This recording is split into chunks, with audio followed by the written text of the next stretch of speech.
Welcome back to the Griffin's Nest. Thank you so much for joining us. I'm super excited to continue the story with you. This is your hostess, Mythrobiata. We'll be starting up in just a moment, Dane. Hang tight. Estimated time of arrival, I'd say about 30 seconds.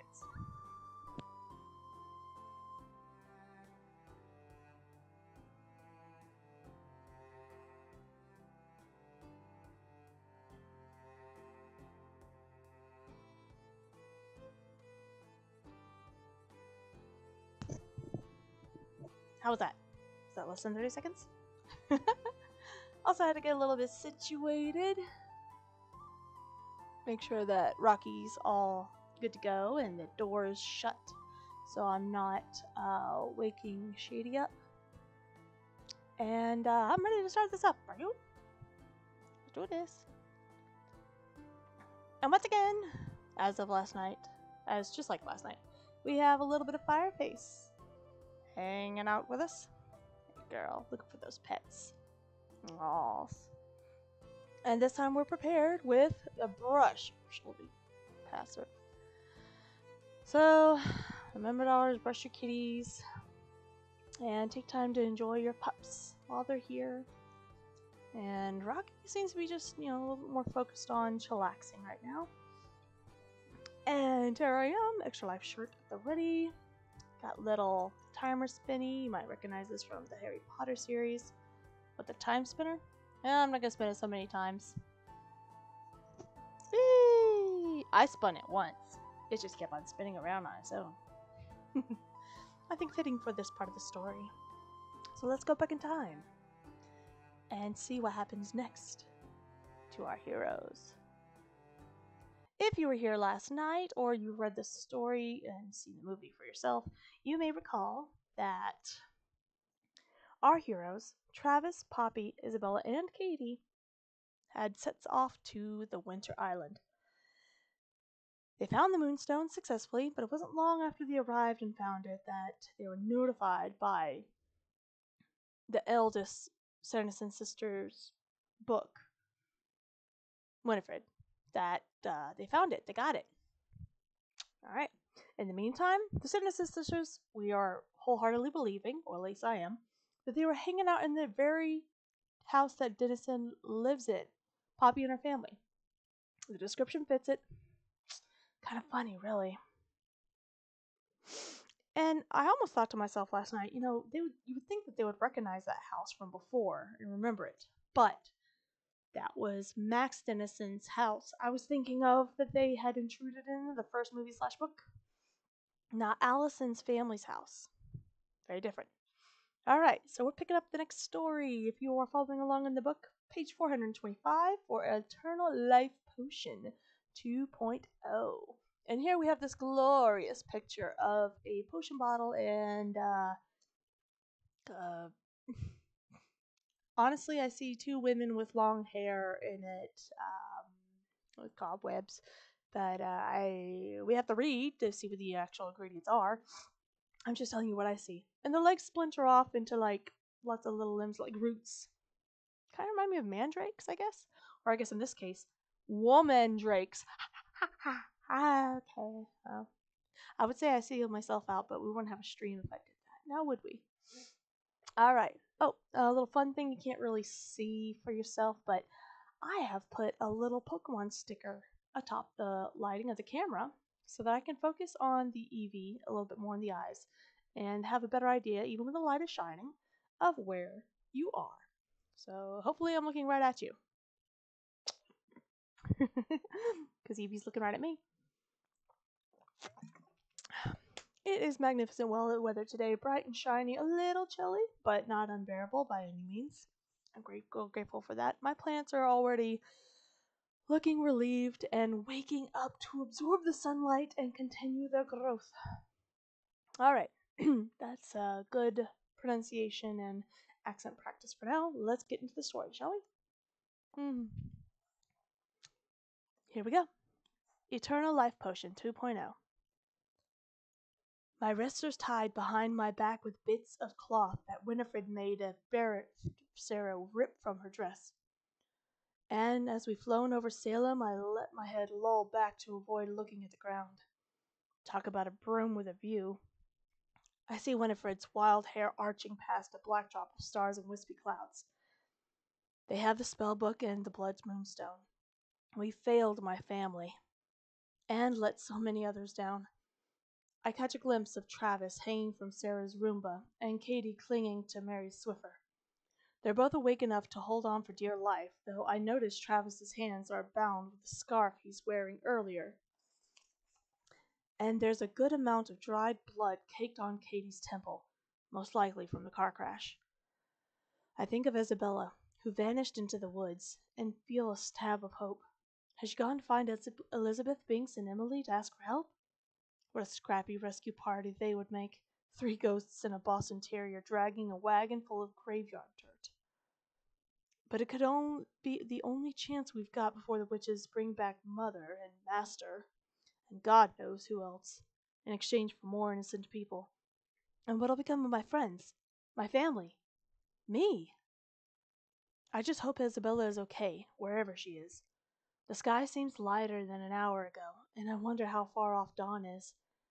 I try not to think about Mom and Dad and Aunt Annie, but I do, of course, and then I start to feel tears again, cooling on my cheeks as we soar through the frigid night air, warmed by the moon's light. "Don't get salt on my dress," mutters Winifred, shoving me with her shoulder. I gasp, feeling like I'm going to fall, and the fear keeps me silent the rest of the way. The witches navigate through the dark mass of trees around the Sanderson house, land unsteadily, and walk us up the rickety steps to the open door. My knees feel weak, but I've never been so glad to be back on solid ground. Winifred props a sharp finger into my back, and I shout out, then follow Mary, Katie, Sarah, and Travis into the dim, dirty hovel. I step over my mom's red vintage coat and my aunt's Halloween wig and remember my camera, lost among the melee of the witches' first arrival. Hobbies. Photography seemed like a trivial thing now that I'm in survivor mode. I snap back to attention, where every candle in the room catches fire with a hungry whoosh, and Winifred tosses me onto the ground like dirty laundry. She slams the door shut with a swipe of lightning. A feeling of cold dread tells me that the door won't be opening anytime soon. I'm just recovering when my whole body freezes up, my veins burning. Next thing I know, I've crashed into one of the big skeleton cages that's on the floor. Winifred throws another careless bolt of green lightning in my direction, and the door to the cage slams shut and locks me inside with an electric hiss. Next to me, the other cage lies useless on its side against the wall. It was bent beyond repair in the windstorm fiasco that brought the witches here in the first place. Really is funny how history seems to really be repeating itself. I feel the side of the cage and find a lock. Too bad I never learned how to pick one. Now I know what Principal Taylor and his friend Ernie must have felt like, trapped like poor, helpless rats.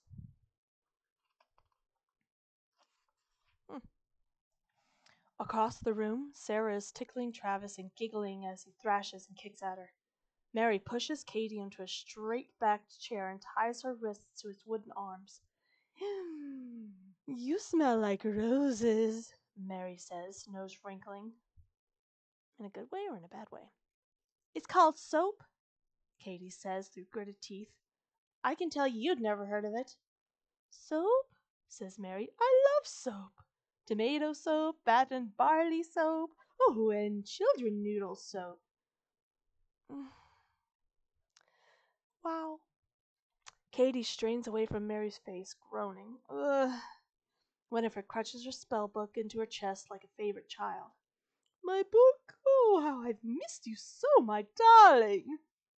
She looks up and yells, "Mary, write that table for me." "Yes, Winnie, as you say, Winnie." Mary hurries over to lift the spellbook podium. Sarah gives up on her tickle torture of Travis when she realizes it's more helpful to lie still. Well, when he realizes it's more helpful to lie still as a corpse. Pretty smart. That's what I've heard called, the gray stone response. Don't give them what they want. Or heck, I don't know, maybe he fainted. Rest up, she says, stroking his hair. I'll keep you as a pet until we have to eat you. Then she tightens the knot and binds his wrists behind his back and leaves him sitting on the floor near Katie, who struggles against her own ties, which shackle her to the cursed ancient chair. Winifred places the book reverently on top of the podium Mary sets before her. Then she flips it open, pulls the blood moonstone out of her pocket, and sets it on the page. She turns with a clap and a beaming smile. She summons water into the cauldron. Mary, she calls shrilly, find me dried peppermint and powder angelica root to strengthen thy spell. Oh, is that what those were?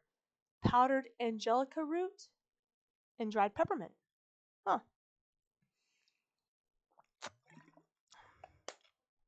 Could that be what I saw? Because, I mean, I know we have different opinions on what we see in things like this, but seriously, take a really good close look at that. You see that okay? Look, there it goes into focus. Two women, long, beautiful hair. That's gotta be angelica root. And, the peppermint next to it. Ain't that right, Fireface? Did y'all hear that meow from her?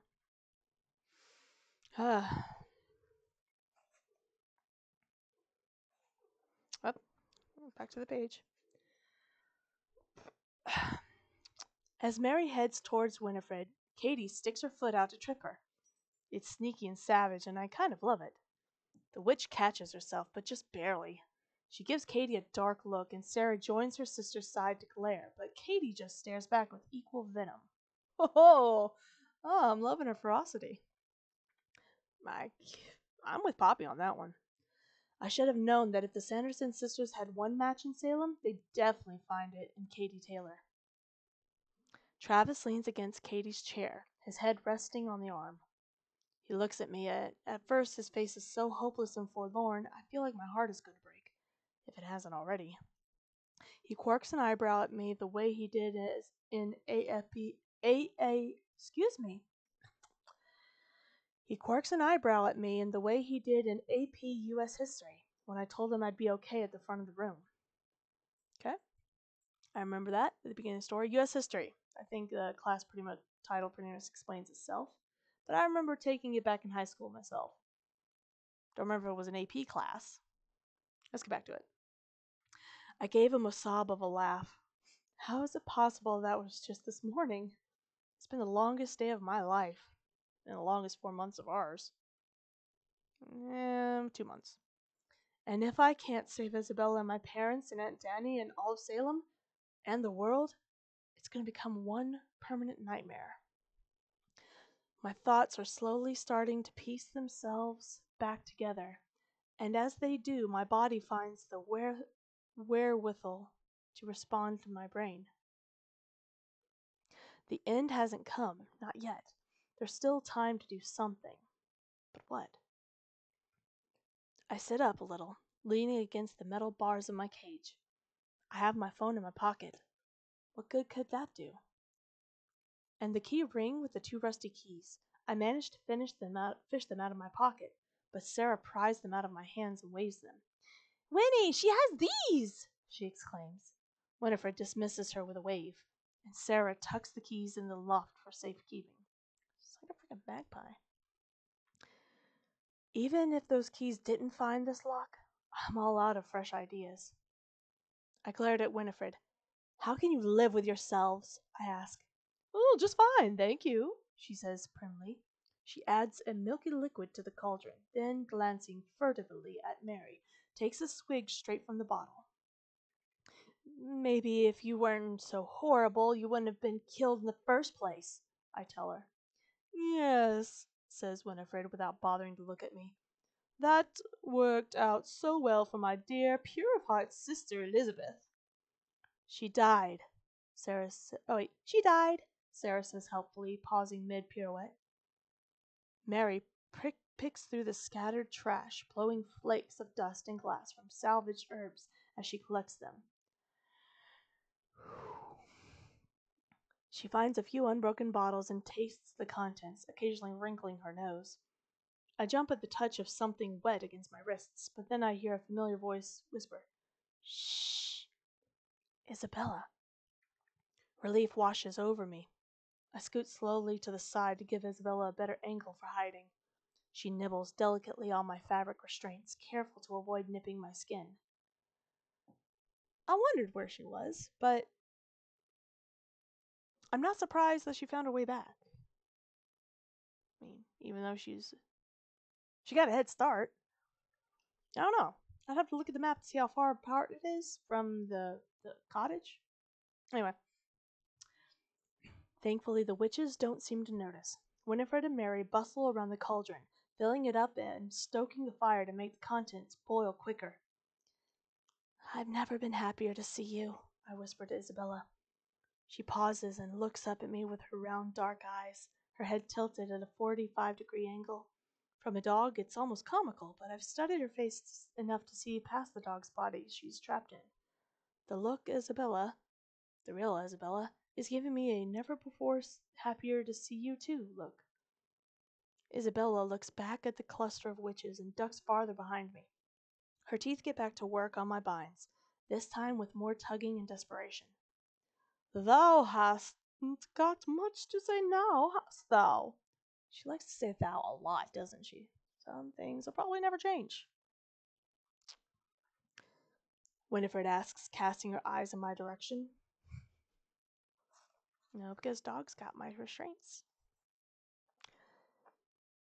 "What are you making, anyway?" Travis breaks in, pulling attention back to his side of the room.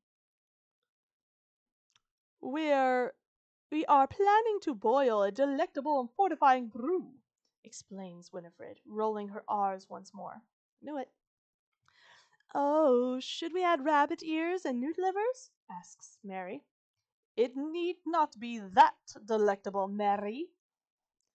Sarah has unwound a bracelet from her wrist and is nibbling on one end. Substitute for her lizard's tail? Or newt tail? Lizard's tail, right? She's a nervous nibbler. It looks like a piece of leather or twine, but I have an uncomfortable feeling it's something else entirely. Oh, it's the same thing. "Didn't we try this potion once before?" Mary asks. "Not the life potion, you dimwit." Winifred chids. "A new spell, if your miserable memory serves you." Winifred points to the spell book with a long, gnarled finger punctuating with a long, sharp fingernail. There are ancient red letters at the top of the page reading, "Everlasting Life Elixir." "It requires the blood moonstone. We've discussed this, sister." "Winnie," Sarah says, you promised that after we made the immortality elixir that we could invite some guests to join in our celebration. Billy Butcherson, perhaps? Oh, or the dock worker's boy. The pretty one. What was his name?" "Peter," says Winifred, clearly trying to end her sister's daydreaming as quickly as possible.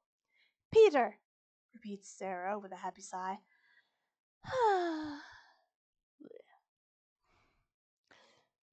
"After we possess everlasting life, we're not just inviting anyone back, you silly girl," says Winifred. "We're bringing back Mother and the Master in exchange for these brats." So that's truly their grand plan, isn't it? And what were the ones who were they going to exchange? I can't say I expected less from them. On the plus side, maybe I'll see my family again. Poppy, get a grip. I twist my left wrist carefully and feel the fabric slacken. Sounds like she's trying to compose herself. Slowly, carefully, I work both hands out of their weakened knots and flex my fingers to help blood flow back in. When Winifred turns away to check the quickness of the boil, I hear a crackle of electricity and send a shiver of yellow lightning dance over the cage's lock. Oof. I also had a lemon head. I'm trying to appreciate them more and more. Yeah, especially since I've got a whole bunch left over. And hello. Aww. No. This won't do. This won't do. Nope. Get back there. Alrighty. Yep. Yep. There we go. Thank you. Poppy, get a grip. I twist my left wrist carefully and feel the fabric slacken. Slowly, carefully, I work both hands out of their weakened knots and flex my fingers to help blood flow back in. When Winifred turns away to check the quickness of the boil, I hear a crackle of electricity and see a shiver of yellow lightning dance over the cage's lock. It's the same yellow lightning that struck at the cliff that showed us where the blood moonstone was buried. Oh, and that struck inside the Sanderson house earlier, and that jumped between Isabella and me at school, making my hair stand on end. I had forgotten all about that. If Isabella is the source of the yellow lightning, that would be so badass. Especially if she can control it and get the upper hand over her distant witchy relatives. Whoa! Someone's not the only one with Pikachu Zap powers. Hashtag not endorsed by Pokemon.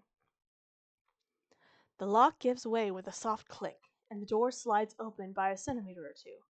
I glance back at Isabella to thank her, but she's already disappeared.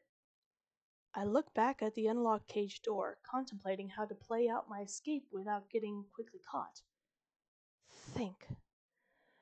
Isabella's white fur flashes in the space between Katie and Travis, but then he shifts to the side and she's hidden again.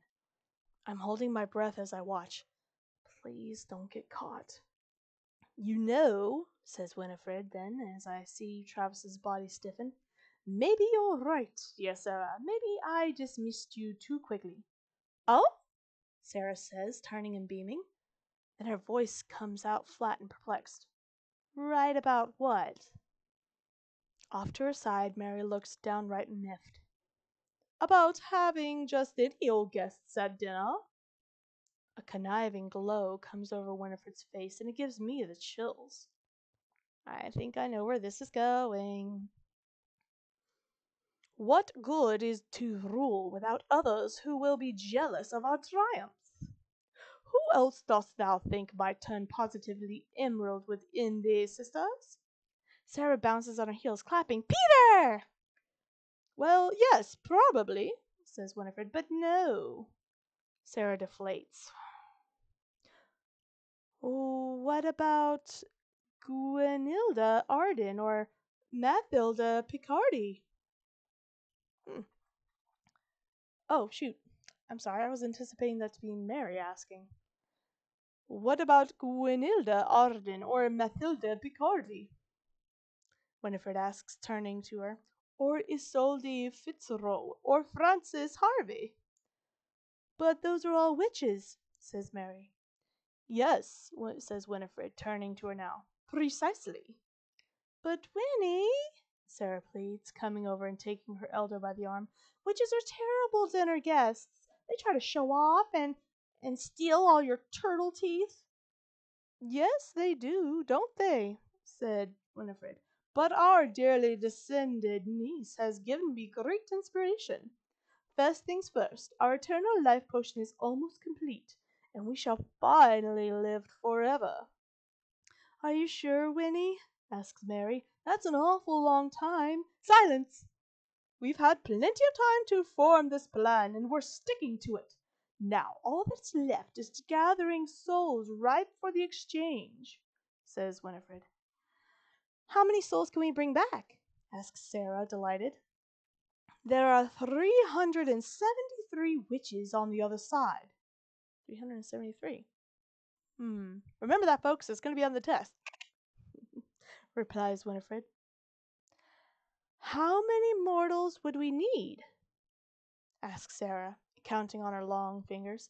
373, you dolt, says Winifred. We shall drink the potion, cast the spell, free our sisters, and start a new cruel and crafty coven right here in Salem. Besides, Master will enjoy the new playthings, and Mother will enjoy stepping foot back to life. Master, says Sarah wistfully.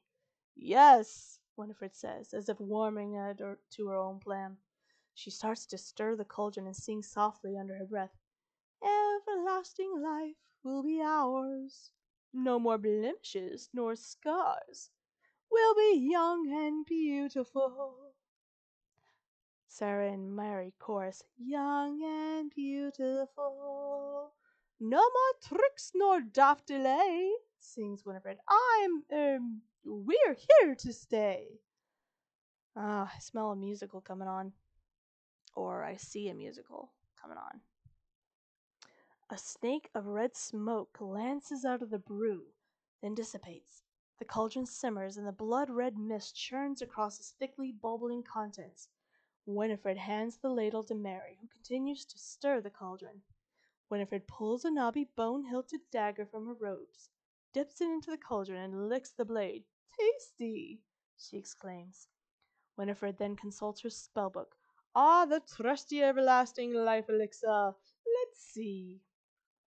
She runs her long crooked talon of a finger down the yellowed page and stops on the instructions that she's read aloud. "Lastly, add blood moonstone." With a proud purse of her lips, Winifred lifts the stone and carries it to the cauldron. She pauses at my cage. I'm going to dramatically pause there for a quick break, and we're more than halfway through the story.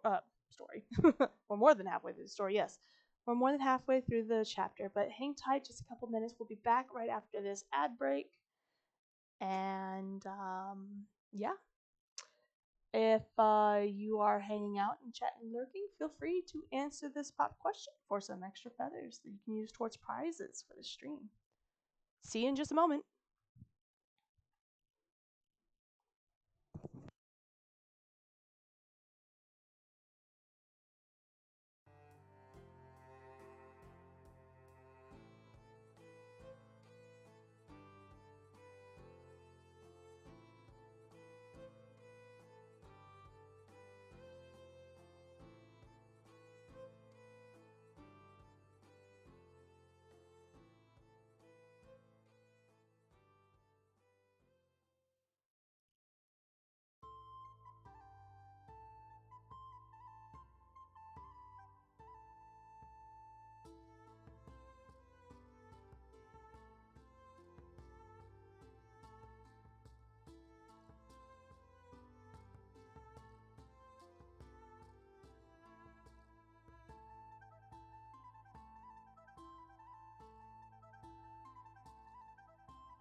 Thank you so much for your patience. We are back. You have been listening to Morgan Rising Instrumental Edition from Raven's Gold. Check for the link in the chat. Hope you're also enjoying those green lightning emotes that I just cast in there. I love these emotes from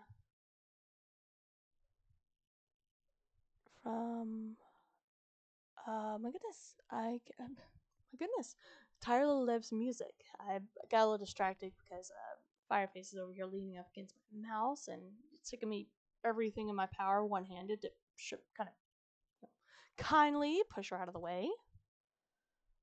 Anyway, Taylor loves music. Yeah. Green lightning, very fitting for this story and for this part of the stream. All right. So the question in chat was, how many witches did Winnie say were in hell, or in the other world rather? The answer, 373. Let's continue. Now, whose life force shall we sup on first? She leans in forward to give me a wide, ugly smile through the iron bars. I say you, she teases. You remind me of a girl I once tried to eat. I'm afraid I'm a little tough for your palate, witch breath, I growl. Then I push myself up and forward in one fluid motion, grabbing onto the bars of the door without letting them stop me. The door swings open, knocking Winifred off balance. The blood moonstone falls from her clawed hand, skitters away, and comes to a stop in a slimy pile of wilted herbs. I quickly snatch it up and shove it into the pocket of my jeans. There's a shout, and I turn to see Mary falling. She was coming after me with a frying pan, but Isabella sunk her teeth deep into the witch's plump calf. Isabella jumps onto Mary's prone body, scrabbling over her shoulders and tangled hair. Travis is at my side. Katie has already gotten the front door open. This way, she shouts. Travis and I run toward her. The spell book, calls Isabella. I turn, but the podium holding open the spell book is on the other side of the room. Bolting for it would mean I'd risk getting caught again. Poppy, hurry! I gun it past her, with Travis and Isabella racing beside me, until we're down the steps, out of the front yard and in the woods. We take cover behind a downed tree. Seconds later, the sisters emerge from the house. Winifred clutches her spell book, whose eyes swivel, searching for us. We duck back down. Sisters, leave them! We mustn't abandon our everlasting life elixir! Oh, goodness me. I am so sorry. I was crossing my legs and, whoop, there we go. Knocked the podium. My podium. That the camera's on. It's more like a little table. Never mind.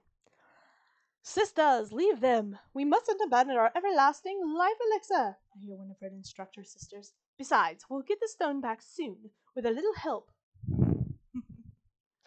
I peer up to watch Winifred and her sisters turn and head back into the house. Isabella stares up at me and Travis. Please tell me one of you has the stone. I do, I say, patting my pocket. You rock, Pops, says Travis. But neither of us laughs, like we'd normally do. We're both still too frazzled. Good work, Poppy. Isabella paces the length of the fallen tree and back. Now what? I don't know, but it's not long before the zombies are back, says Katie. I don't think dogs can cry, Isabella says softly, but I want to. We'll figure it out, I say. Isabella shakes her head vehemently, then takes a deep breath. Ow, she grumbles. We'll find Elizabeth, I say. She'll know what to do. Besides, we have the stone. They can't cast the immortality spell without it. And we just have to find a way to break it to undo the exchange spell, right? Easier said than done, Travis says. Besides, it sounds like they're about to cast another exchange spell using the book. You're right. The witches, we can't destroy the moonstone ourselves, and more people are at risk of being, and everything will become permanent, stammers Isabella. I've never seen her so shaken. I just want to comfort her. Isabella, I say softly, trust me, we'll be okay. She shivers, then nods. We'll find Elizabeth, she says. We have the stone. We'll break it. Then all their spells will be undone. It sounds like she actually believes it. Right. And then we'll send those thirsty witches back to hell, Travis adds. And turn you back into a human, says Katie. Isabella looks up at me, searching my face. I guess I could have made her sound a little less cheerful. I'm not exactly sure what she's looking for, but I nod and give a brave smile like I know she would do for me. We will, I say, surprised at how calm and confident I am despite everything. Thanks, Poppy, Isabella says. I needed that. I feel a warmth in my heart.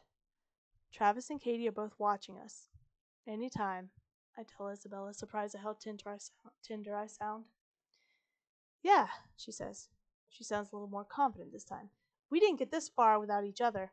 We have each other's backs. We make solid plans. We get things done. Exactly, I say. Now let's go find Elizabeth.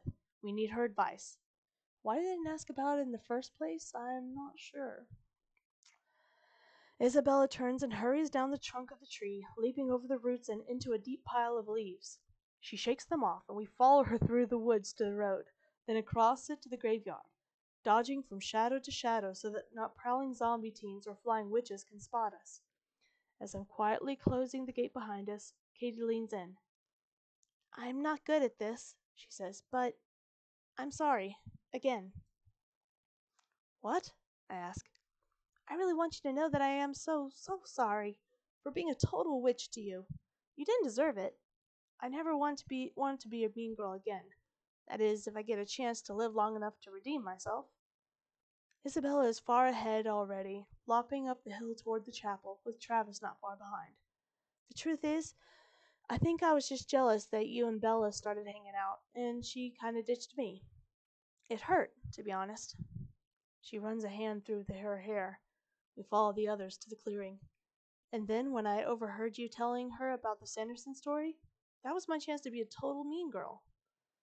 I feel like such a jerk. It's just, your family seemed perfect. And hearing something so weird about them, no offense, made me feel better about my own family. As you know, it's hard having a parent in charge of your high school, and it's harder having a single parent who barely says 2 words to you because he's too busy making sure the windows and doors are locked. Now I know why. He was witch-proofing the house. I nod, thinking about my parents again. How good Mom was at prepping the house for the party, and how she and Dad and even Aunt Danny had busted out of Halloween costumes for the first time since I was 9 or 10. For the first time since they told me about the Sandersons, I realized that maybe I haven't been protecting my family's secret this whole time. I've just been protecting myself from ridicule, and that maybe the only denizen who hates Halloween is me. I forgive you. And hey, I owe my parents and aunt an apology too, I say. I sighed. Yeah, she says thoughtfully, and I owe my dad one. He was just trying to protect me. I sighed dramatically. Is this what growing up feels like? I hope not. I feel like I've been microwaved and lived to tell the tale. Katie laughs hard at that. She stops walking to offer me an open palm. Truce? She asks. I look from her hand to her face, where a few strands of blue hair are sticking to her jaw. I accept her handshake and we both hurry up the road and toward the chapel. Luckily, the graveyard is zombie-free, just ghosts and friendly ones at that. Binks is sitting on the chapel's bottom step. Emily has created a hopscotch board from broken sticks, and she tosses a pebble and skips after it, balancing on one foot as she leans forward to scoop the stone back up. I've never thought I'd be so happy to see ghosts in a graveyard, Travis exclaims. We have good news and bad news. What's the bad news? Binks asks, rising. He and Emily glide toward us. Elizabeth appears in the doorway of the chapel, but only watches us, her face expressionless. Isabella glances at me, wagging her tail. Her eyes drop to my hand, which is still grasping at Katie's, and she seems to falter. She glances at my face, then turns back to the ghosts. I give Katie's hand a gentle squeeze and let go of it, wrapping my arms around myself. The Sanderson sisters have the spell book and are going to cast the exchange spell to trade living souls for all the dead witches in hell, Isabella says. Binks gapes at us, putting a hand on Emily's shoulder. What's the good news? I take the moonstone from my pocket and hold it up for everyone to see. Elizabeth nods, then turns to Binks with a look of determination. She takes the words right out of my mouth. That it isn't over yet. And that's the end of that chapter. We have now reached page 444. And I think it's a good, safe point to kind of count. Oh, wow. We are about 80 pages away. But let's see how many chapters we are from the end of the story. 1, 2, 3, 4,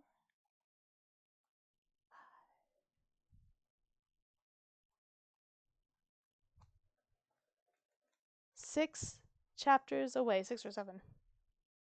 Yep, technically 7. The last one seems really short. Wow. All right. How about that? All right. Thank you guys so much for joining me. Next time we tune in, we'll be at Electric or Treat. Electric or Treat? Get it? And that's page 400, page 444. I hope you guys have a great Friday. Stay tuned on the Twitter page and or the Discord to see when I pick up the book next. In the meantime, be safe. Be safe and sound. Take care of yourself and take care of others. Please be safe this weekend, this holiday season. I'll see you next time here on the Griffin's Nest. Bye bye bye bye bye bye bye bye bye bye bye bye bye bye bye. Yes, Fireface. Meow. Always meow.